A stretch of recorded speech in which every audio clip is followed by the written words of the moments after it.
So let's take a look at one of the questions from exercise 15b. This is our first section on partial fractions. And at the moment we're just looking at simple linear factors. And when we have linear factors, what we're going to do is we're going to split this question up into two. We're going to say that it's some constant over x minus 1, and it's going to be some constant over x plus 5. Now in section 15a we looked at how we're going to add two fractions together. So we're going to try and make a common denominator by multiplying these two things together. And then we do some multiplying here. And the reason this works is because then you can see the x plus 5s would cancel and you just get left with a over x minus 1, which is what we want. And for the other term, if we multiply there as well, you can see for the second term here that the x minus 1s would cancel and you get left with b over x plus 5, which is exactly what you want.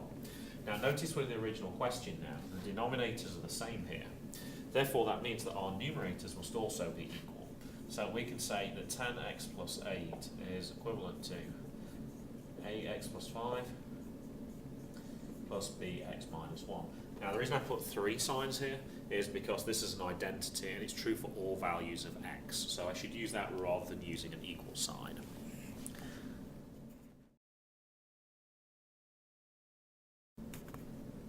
Now we have to try and find the values of a and b. Now we can multiply this out, as you can see if you look at the PowerPoint that we did, or we can actually try and use special values, which is the easier way. What we're trying to do is eliminate one of these variables, so we just have a single variable to solve for. So how we do that is we choose a convenient value of x that makes one of the sets of parentheses equal to 0. So for this one, if I choose negative 5 here, this becomes 0. So when x equals negative 5, we get negative 50 plus 8, which is negative 42. This will disappear. Negative 5 take away 1 is negative 6. And then we simply solve for b. So b would equal negative 42 divided by negative 6, which is 7. For the other one, if we choose a value of 1 here, plug 1 into here, we get 18. 1 plus 5 is 6, times a is 6a. And this is 0. Therefore, a would equal 3.